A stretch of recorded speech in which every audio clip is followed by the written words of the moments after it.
Hello, everyone. Today we are finishing our discussion of Alfred Lord Tennyson's Idylls of the King, looking at really the end of the poem, right? The final conclusion of the story of Arthur and the Knights of the Round Table with the passing of Arthur.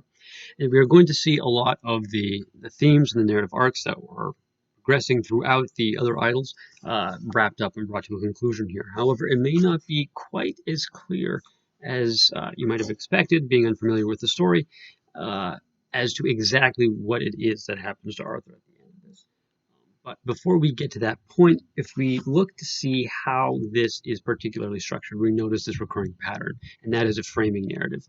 Tennyson likes to use one of the other knights, or even another character, in the case of maybe Guinevere, who begins the tale by being at a certain point and looking back and kind of framing the story. So this particular tale begins in the following way. That story which the bold Sir Bedivere first made and latest left of all the knights, told when the man was no more than a voice in the white winter of his age, to those with whom he dwelt, new faces, other minds. So we get this sense right off the bat that Bedivere is going to be the only one of the Knights of the Round Table still living into old age, and that it is from him that we get this story. And it moves quite quickly into the position of Arthur at this point. It says, this is about line 6, for on their march to westward, Bedivere, who slowly paced among the slumbering host, heard in his tent the moanings of the king. This is Arthur speaking. I found him in the shining of the stars, I marked him in the flowering of his fields, but in his ways with men I find him not. I waged his wars, and now I pass and die. O me, for why is all around us here as if some lesser god had made the world, that had not force to shape it as he would, to the high God behold it from beyond, and enter it and make it beautiful? Or else as if the world were wholly fair, but that these eyes of men are dense and dim, and have not power to see it as it is.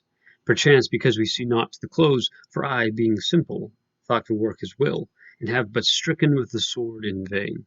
And all whereon I leaned in wife and friend is traitor to my peace, and all my realm reels back into the beast, and is no more. My God, hast thou forgotten me in my death? Nay, God my Christ, I pass but shall not die.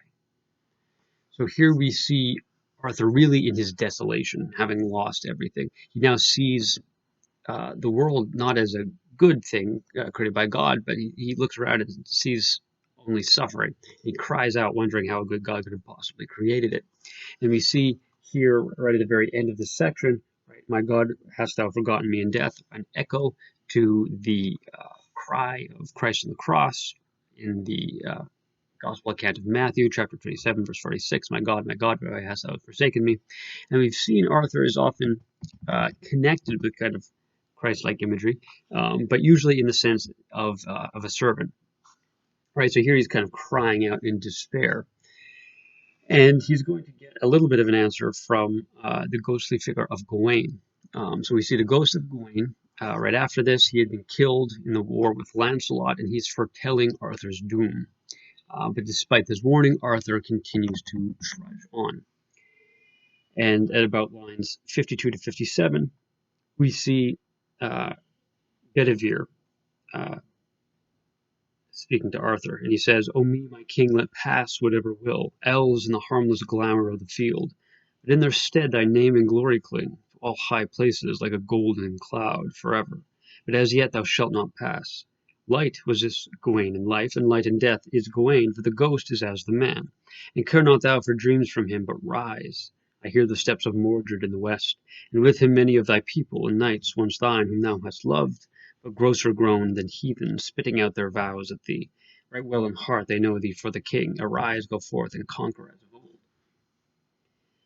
So he's basically indicating, right, that he shouldn't listen to Gawain, or rather he should go out and conquer. But there's also the sense that perhaps with the passing of Arthur, we see the passing of these other things, right?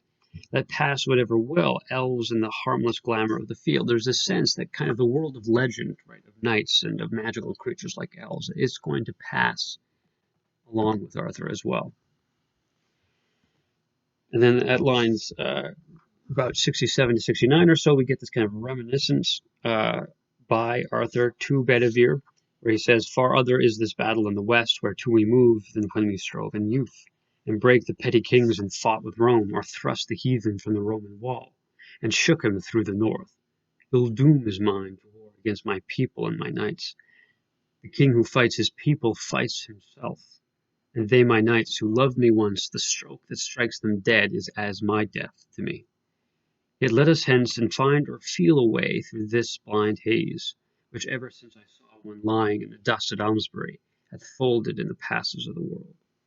So that's a reference, of course, to Guinevere lying in the dust. But we get the sense that he's recalling the glory of his youth, when he prevailed even against Rome itself, and yet now everything has come to naught. He's warring against his own people, his own knights, who he thought loved him, right, have in many cases betrayed and abandoned him.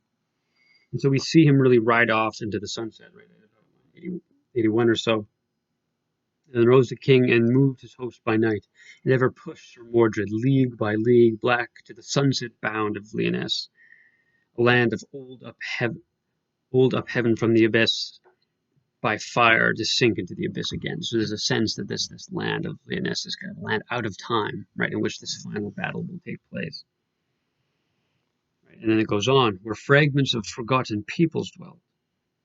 There's a sense that these peoples of old may be a reference to the ancient Celtic tribes that were eventually subsumed by the Anglo-Saxon tribes that would become the English people and then forgotten, right? That just like they, right? So the kingdom of Camelot and its peoples will be forgotten. And then we move on beyond that, and the long mountains ended in a coast of ever-shifting sand, and far away the phantom circle of a moaning sea. There the pursuer could pursue no more, and he that fled no further, fly the king.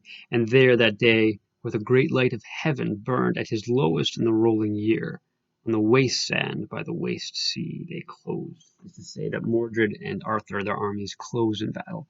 But the key symbolism here is at the closing of the day, at the closing of the year, the king, if you recall, born on New Year's Day in the morning, at the beginning of the yearly cycle, he passes, or we will see him pass here, just like the sun is passing down into the lowest depths of the sky, at the lowest part of the year. So he is going to pass away. Right? The cycle of Arthur is following this kind of natural yearly cycle. We see this juxtaposition that we saw with the coming of Arthur at the beginning of all of these stories. And so at lines 93 to 94, we get this following description. Nor ever yet had Arthur fought a fight like this, last dim, weird battle of the West. Weird here is used in a little bit, not just to mean strange, more in the sense of, if you're familiar with Shakespeare's play Macbeth, you have the weird sisters, right, kind of witches, and it doesn't mean weird simply in the sense that they are odd, but rather it comes from an Old English word. Weird just means something akin to fate. The fated sisters, and here it's a fated battle. And Tennyson himself comments on this battle, and he indicates that this description of Arthur's last battle is really a description of death itself. Right? So he's really talking about death, and he's talking about this fight, this last fight, this dim fight, this weird, this fated battle with death that cannot be avoided. And that is what Arthur is going to meet, even beyond simply fighting a physical, worldly foe. And indeed, a little bit further on here, if you look at the kind of language that we see, particularly around lines 114 or so, there's this sense of blasphemies being uttered and this right kind of bestial type imagery is clearly a reference to the Battle of Armageddon from the Book of Revelation in the Bible. So there's a sense that the whole world is kind of coming to an end with this final, last apocalyptic battle. Indeed, pay a careful note to the way that it is described here.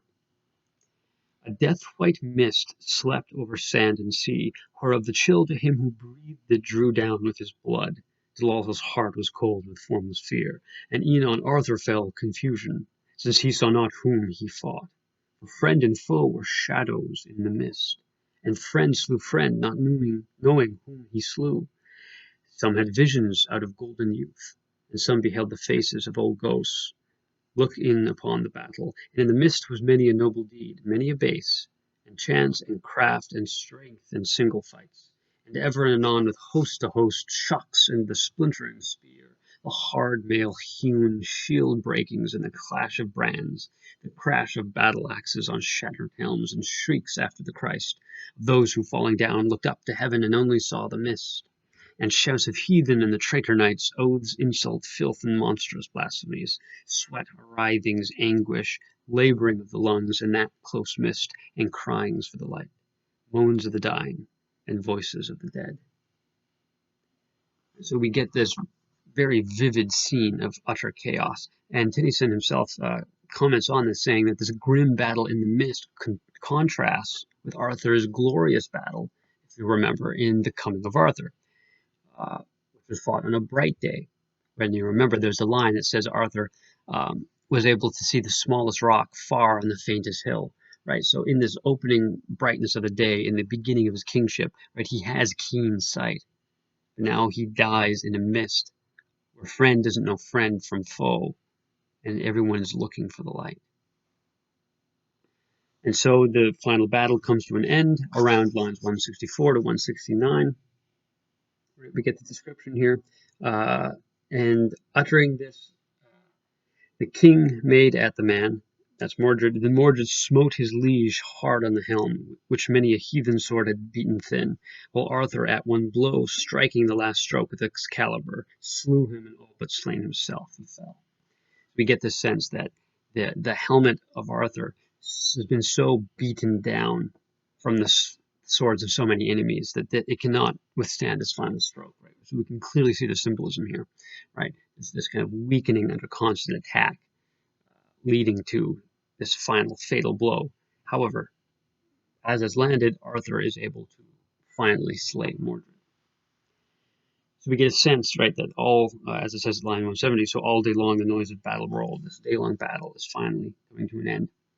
Right, we get, again, described here at 173, that until King Arthur's table, man by man, had fallen in Lyonesse about their lord, King Arthur, right? So this, remember, Lyonesse is described as this kind of legendary land.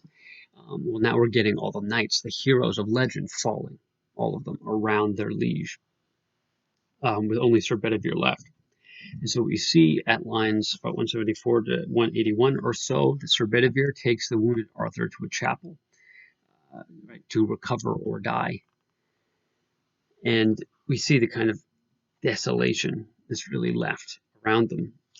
King Arthur says to Bedivere at line 182 or so, the sequel of today unsoldiers all the goodliest fellowship of famous knights, whereof this world holds record. They such a sleep they sleep, the men I love. And so there's a sense that all the knights of Arthur's heart are now sleeping in death, right? And all the heroes too, right? This kind of age of knightly heroes has come to an end with this final death of not only Arthur, but really the whole kingdom that Arthur had established around himself. We get shortly following this, at about line 191 or so, the reintroduction of this prophecy that we have seen often throughout, right? Namely that Arthur will come again, right? So there's this question even at this point, is Arthur actually going to die? Well, we start moving towards the conclusion here more closely at about lines 195 to 201 or so. We see, right, that Arthur is coming to the point of abandoning Excalibur. So he says here, 195, thou, speaking to Bedivere, thou therefore take my brand Excalibur, which was my pride. Thou rememberest how in those old days, one summer noon, an arm rose up from out the bosom of the lake, clothed in white samite, mystic, wonderful, holding the sword, and how I rode across and took it, and have worn it like a king. And wheresoever I am sung or told in after time, this also shall be known. But now delay not. Take Excalibur and fling him far into the middle mere, which watch what thou seest, and lately bring me word. Right, so he's thinking back on the reception of Excalibur from the Lady in the Lake, and he's now saying, cast it back. Now remember, there's an inscription on the sword, right, which says, take me up and also throw me down, right? So there's a sense that the time for taking the sword in his youth, right, was at that very moment, as Merlin tells him. But now, at this point, the time to put the sword down has come. And so we see at lines 204 to 212 or so that Arthur commands Bedivere to throw Excalibur in the mere. However, Bedivere cannot bring himself to discard the sword. He believes that, right, the king is not in his right mind. It would perhaps even be a great evil to do this deed. So he comes back and he tells Arthur, "Well, I threw the sword in and it sunk, even though he'd actually hidden it in the grass somewhere." Arthur is able to perceive Bedivere's deceit, and he commands him once again to do as he asks. Bedivere goes back, and he once again cannot bring himself to cast it away. So he again returns to the king to tell him, "Well, I got rid of it." But the king knows that it isn't true. And so we see Arthur's response here at about 281 to 300. Right. So Arthur asks him, "What hast thou seen? What hast thou heard?" A bit of a response. "I heard the water lapping on the crag and the long ripple washing in the reeds." To whom replied Arthur, much in wrath, "A miserable and unkind and untrue. Unknightly, traitor-hearted, woe is me, authority forgets a dying king, laid widowed of the power in his eye that bowed the will. I see thee what thou art, for thou, the latest left of all my knights, in whom should meet the offices of all. Thou wouldst betray me for the precious hilt, either from lust of gold, or like a girl valuing the giddy pleasure of the eyes. Yet for a man may fail in duty twice, and the third time may prosper. Get thee hence. But if thou spare to fling Excalibur, I will arise and slay thee with my hands." So he really accuses Bedivere of wanting to keep it out of greed and threatens to kill him if he does not do as he asks. But we get this important line here: authority forgets a dying king. So there seems to be this question of whether or not Arthur, at this point, having had everything stripped of him, is even stripped of his authority here, and that Bedivere will not obey him. However, in the following scene, at about lines 301 to 334 or so, we see that Bedivere does actually do as the king commands. He tosses the sword into the lake. The lady of the lake receives it. We see the arm come up and take it back from whence it came. Following this, we get the final end of Arthur at about lines 335 to 371. The king says that his end draws nigh, and that his he now shall die. And so saying, from the pavement he half rose, slowly with pain, reclining on his arm, and looking wistfully with wide blue eyes as in a picture. Him Sir Bedivere remorsefully regarded through his tears, and would have spoken, but he found not words. And took with care, and kneeling on one knee, or both his shoulders drew, the languid hands, and rising bore him through the place of tombs. As he walked, King Arthur panted hard, like one that feels a nightmare on his bed, when all the house is mute. So sighed the king, muttering and murmuring at his ear, "Quick, quick, I fear 'tis too late, and I shall die." But the other swiftly strode from ridge to ridge, clothed with his breath, and looking as he walked larger than human on the frozen hills. He heard the deep behind him and a cry before. His own thought drove him like a goad. Dry clashed his harness in the icy caves and barren chasms, and all to left and right the bare black cliff clanged round him as he based his feet on juts of slippery crag that rang sharp smitten with the dint of armed heels, and on a sudden low the level lake, and the long glories of the winter moon. Then saw they how there hove a dusky barge, dark as a funeral scarf from stem to stern, beneath them, and descending they were ware that all the decks were dense with stately forms, black-stoled, black-hooded, like a dream, by these three queens with crowns of gold, and from them rose a cry that shivered to the tingling stars, and as it were one voice, an agony of lamentation, like a wind that shrills all night in a wasteland where no one comes, or hath come, since the making of the world. So we see that the king is taken towards this funeral barge, which is coming over across the sea. In it are three black-robed figures, all queens, wearing crowns and wailing. Remember these three figures, right? We have seen them at the beginning of the story. This cycle is about to come round. Right? And it continues on in a similar vein. Then murmured Arthur, "Place me in the barge." So to the barge they came. There those three queens put forth their hands and took the king and wept. But she that rose, the tallest of them all and fairest, laid his head upon her lap, and loosed the shattered casque, and chafed his hands, and called him by his name, complaining loud and dropping bitter tears against a brow stripped with dark blood, for all his face was white and colourless, and like the withered moon smote by the fresh beam of the springing east, and all his greaves and cuisses dashed with drops of onset, and the light and lustrous curls that made his forehead like a rising sun, high from the day throne, were parched with dust, or clotted into points and hanging loose, mixed with the nightly growth that fringed his lips, so like a shattered column lay the king, not like that Arthur who, with lance in rest, from spur to plume a star of tournament, shot through the lists at Camelot and charged before the eyes of ladies and of kings. So he's described as this fallen monument, right? There's a sense that he's almost no longer a man, but he's received in a very personal way, right? The queens take him, and tallest and fairest of them even places his head upon her lap, her tears falling upon his face. So there's a kind of connection of person with this individual that is nevertheless conceived of in terms of his authority as a fallen monument. And so Sir Bedivere's world, we see in the following stanza, right, is dead. Then loudly cried the bulls for Bedivere, Ah, my lord Arthur, whither shall I go? Where shall I hide my forehead and my eyes? For now I see the true old times are dead, when every morning brought a noble chance, and every chance brought out a noble night. Such times have not been, not since the light that led the holy elders with the gift of myrrh. But now the whole round table is dissolved, which was an image of the mighty world. And I, the last, go forth companionless, and the days darken round me, and the years among new men, strange faces, other minds. So here we see that it's not only the death of Bedivere's world, right? Everything he's known, everyone he's known, but it's also really the death of Arthur's dream for the world. Remember, we've talked about this before. The round table is that symbol of the world. Yet the dream of the round table has been broken. We see Arthur himself seems to kind of acknowledge that something has changed in his following lines. And slowly answered Arthur from the barge, the old order changeth, yielding place to the new. You remember we saw this at the beginning of the story. Well, now it's being used in a very different context, right? The old order is now the order of Arthur, and it's yielding place to the new, but what is the new?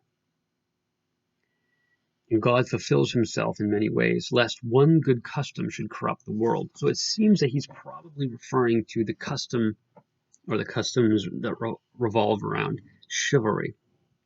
And it's possible that here we have a kind of criticism of the customs of chivalry, particularly probably that they're often connected with implications of adultery, and that it's this adultery that has corrupted the round table and so the whole world. And part of this has to do that this is a society where marriage is often based, for the nobility, is often based in political alliance, and there's no personal connection between the two parties. And so romantic love is found outside of marriage, and that this takes on an almost pseudo-religious kind of connotation with the knight serving his lady, almost like a monk or a priest would serve the mother of God. And so we see that Arthur is positioning this question as a matter of old customs, which have become corrupt, needing to be removed. And so he goes on, comfort thyself, what comfort is in me? I have lived my life, and that which I have done, may he within himself make pure. But thou, if thou shouldst never see my face again, pray for my soul. More things are wrought by prayer than this world dreams of. Wherefore let thy voice rise like a fountain for me day and night. For what are men better than sheep or goats that nourish a blind life within the brain, if, knowing God, they lift not hands of prayer, both for themselves and those who call them friend? For so the whole round earth is every way bound by golden chains about the feet of God. So this image of the world being, again, conceived of as kind of disc bound by golden chains is a very interesting image. It's commonplace and found variously in Homer, Plato, Chaucer, Spenser, Milton. Not quite as here, but it's worth asking this question, like, what is this golden chain? Is it a chain of meaning? So it goes on here.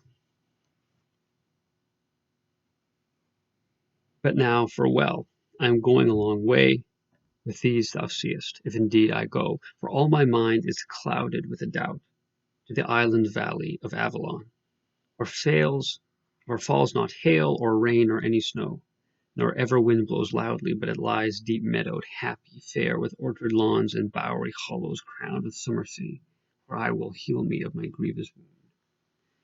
We get this reference to Avalon, the story is that from which he will someday return. Right, it's the Isle of the Blessed. Right, he's called the once and future king. Though he was once king, he will be king again. Right, he will return from the Isle of the Blessed. We get this picture of what it is: a country of eternal summer, where all that is pleasant is. We get this reference to, right, the very bowery hollows are crowned with the summer sea. The crown is no longer his, and yet he can dwell here. And so we get the final view at lines 433 and following. So said he in the barge with oar and sail, moved from the brink, like some full-breasted swan that, fluting a wild carol ere her death, ruffles her pure cold plume and takes the flood with swarthy webs. Long stood Bedivere, revolving many memories. To the hull looked one black dot against the verge of dawn, and on the mere the wailing died away. So Bedivere can only wail as Arthur passes out of the sight of man. Right? He's turning over, right? His memories are revolving in his mind, for he only has his memories. This past world that he knew is gone. But when the moan had passed forevermore, the stillness of the dead world's winter dawn amazed him, and he groaned, "The king is gone." And therewithal came on him the weird rhyme. Again, remember, weird in the sense of faded. From the great deep to the great deep he goes. So remember that this was Merlin's song when he was born, right? He comes over the waves, right? Born out of the sea, and Merlin says that he will return from whence he came. So we get the sense again of this kind of cycle, just as he comes at the dawning of the day in the new year and passes away at the the setting of the sun on the shortest day, the longest night of the year, the solstice. Right? So the sea which bore him bears him back. Whereat he slowly turned, and slowly clomb the last hard footsteps of that iron crag, thence marked the black hull moving yet, and cried, "He passes to be king among the dead, and after healing of his grievous wound he comes again. But if he come no more, O me, by yon dark queens in yon black boat, who shrieked and wailed, the three whereat we gazed on that high day, when clothed with living light they stood before his throne in silence, friends of Arthur, who should help him at his need." So there's this sense that he will come again when he's healed. He's going to be healed in Avalon, and then he will return. But can the wound that Arthur has suffered in this, can it be healed? Simply the physical wound that was dealt him by Mordred. Did not Lancelot and Guinevere wound the king more bitterly than any sword could have? Then from the dawn it seemed there came but faint, as from beyond the limit of the world, like the last echo born of a great cry, sounds as if some fair city were once around a king returning from his wars. Right? So we get this sense that the land of the dawn, the rising of the sun, receives him. Remember, this is where he came out of the right at the dawning of the day. There's a sense that there he is found. And so the work ends. Thereat once more he climbed about, and clomb even to the highest he would climb, and saw, straining his eyes beneath an arch of hand, or thought he saw, the speck that bare the king, down that long water opening on the deep, somewhere far off, pass on and go from less to less, and vanish into light. And the new sun rose, bringing the new year. And so the circle has come fully round. Tennyson comments on this passing of Arthur, saying that the purpose of the individual man may fail for a time, but his work cannot die. Is that the way that we are supposed to put the achievements of Arthur? That, well, the Arthur fails ultimately to establish this Camelot, right? The sense. So you could say he's a failed hero in that way, but does his work ultimately succeed beyond him? And there's this prophecy that he will come again to set things right. But can he? Is that his purpose? Can he fill that role? Right? Is he the once and future hero? Is he the perfect hero, the ideal hero, or is he a reflection of some kind of higher, more transcendent perfection to which even he cannot truly attain?